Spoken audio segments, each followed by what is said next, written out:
Galatooma afeeraan gootaniif baay'ee isin galateeffannaa. Maqaan koo Injiinar Dallee Malaakuu jedhama. Miseensa boordii Wiirtuu Miidiyaati.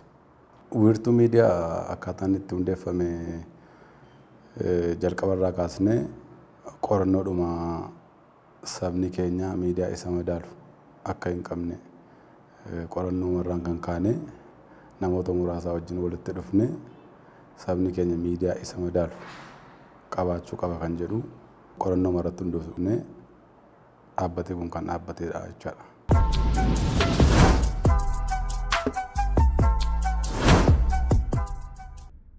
Haala hundeeffata isaatiin wal qabatee abbootii qabeenyaa baay'eetu keessatti hirmaatee jira.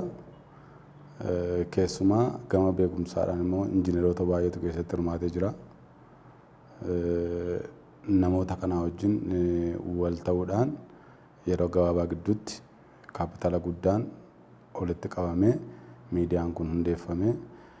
Ogeessota miidiyaa hunda dabalatee kan of keessaa qabu ta'a. Miidiyaa abbootii qabeenyaa fi injiinerootaa fi ogeessotaan dhaabbateedha jechaadha. Wiirtuu miidiyaan akkuma maqaa isaatii wiirtuu miidiyaa Oromoo ta'a jedhameeti kan kaayyoo qabamee jiru. Kana jechuun immoo miidiyaa bashannanaa fi miidiyaa walabaa ta'e uummanni Oromoos kan sirriitti irratti bashannanuu fi aadaa isaa sooshaaliidhaanis gama hundumaan miidiyaa bashannanaa uummata kana madaalu dhaabuudha jechaadha.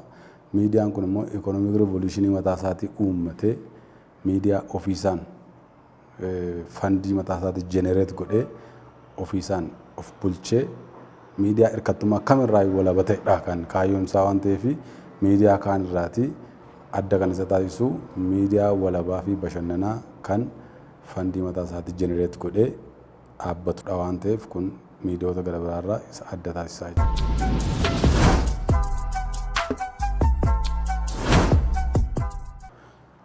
Hawaasni komii hawaasaa hundumaallee miidiyaan kun qorannoodhaan waan dhaabbatee fi hawaasni keenya komii akkamii akka qabullee adda baafanneerra jalqabuma irraatii jechaadha.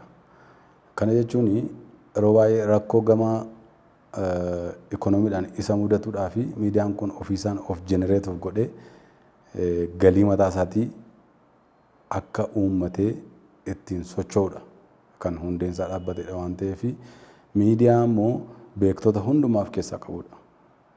Miidiyaa ogeessota miidiyaa ta'an hundumaaf keessatti qabatee jirudha. Miidiyaa namoota beekumsa qabaniidhaan dhaabbateedha. Kanaaf shakkiin tokko yoo hin jira jedhamee yaadamu shakkiin jiraatu gama dhimma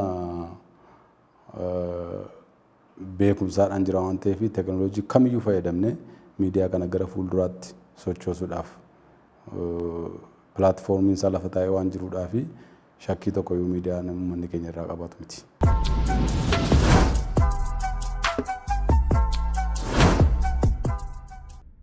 Gama kaayyoo isaatiin yoo fudhanne wiirtuu miidiyaa jechaan industirii miidiyaa Oromoo gad dhaabuu keessatti gahee guddaa kan taphatudha matuma isaatti. Sabni keenya yoo ilaalte miidiyaa baay'ee jiraachuu danda'a garuu industirii miidiyaa hin qabu. Instituushinii miidiyaa hin qabu. Wiirtuu miidiyaan garuu instituushinii miidiyaa mataa isaa danda'e saba kanaaf uumee miidiyoonni kan biraallee kan irraa waraabbachuu danda'an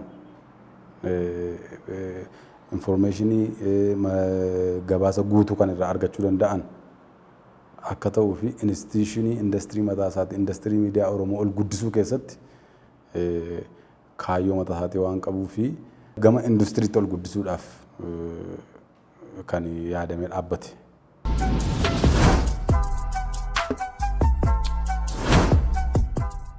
Irra caalaatti kan irratti xiyyeeffatee hojjetu fakkeenyaaf hawaasa Oromoo,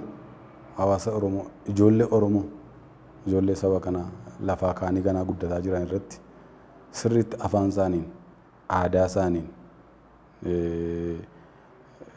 sirriitti beekumsa waa'ee Oromoo kana sirriitti adda baasanii akka guddataniidhaa fi sagantaa ijoollee baay'ee irratti xiyyeeffatee hojjetudha kan inni barbaadu. Gama sooshaaliidhaanii, gama ikoonomiidhaanii uummanni Oromoo teekinooloojii garaagaraa fayyadamee gama ikoonomiidhaan gama teekinooloojiidhaan akka guddatuuf beekumsa gurguddaa dabarsuu barbaada. Gama hundumaan sabni kun sirriitti miidiyaa koodha jedhee nurratti amanee akka amantummaa guddaa nutti gatee gama hundumaan gama saba kana jijjiiruu danda'u hundumaa irratti fuulleffatee hin hojjeta.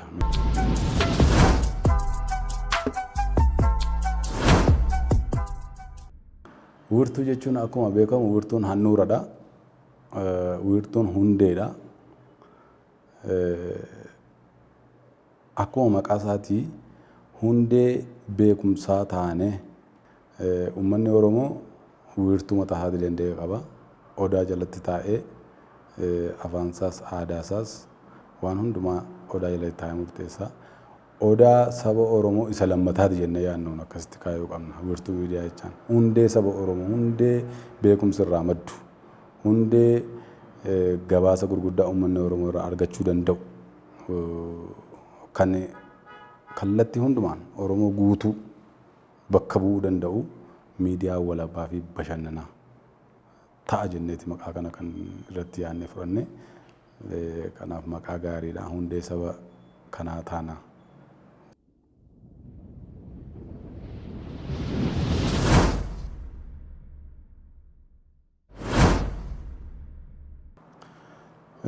Uummanni keenya kan inni itti amanee miidiyaa kana fudhachuu qabu, miidiyaan kun miidiyaa ikoonomiidhaan of danda'udha. Miidiyaa beektota baay'ee of keessaa qabudha. Miidiyaa ogeessota baay'ee of keessaa qabudha. Miidiyaa namoota bebbeekoo ta'aniin dhaabbatedha.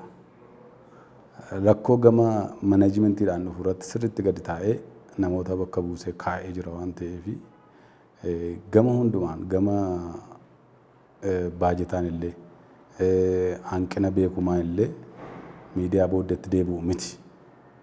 Kanaaf uummanni Oromoo sirriitti miidiyaa kanatti amanee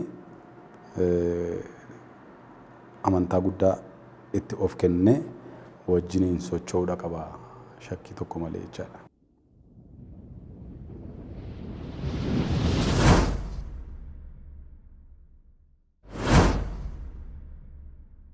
Hojii manneen nurraa eegamu miidiyaa kana miidiyaa biroo caala wanta Oromoon barbaadu qotee bakkeetti baasnee gama aadaatiin gama ikoonomiidhaan saba keenya sirriitti ikoonomiidhaan akka of danda'uudhaaf beekumsa tokko tokko sheer gochaa bashannana guutuu kennaa fi qaawwa miidiyaa sabni kun qabu cufuudha waan ta'eef teekinooloojii garaagaraa teekinooloojii addunyaa kanarra jiran hundumaa fayyadamnee miidiyaa kana gara fuulduraatti sochoosuu ikoonomii mataa hojii manneen nurra jiraatudha.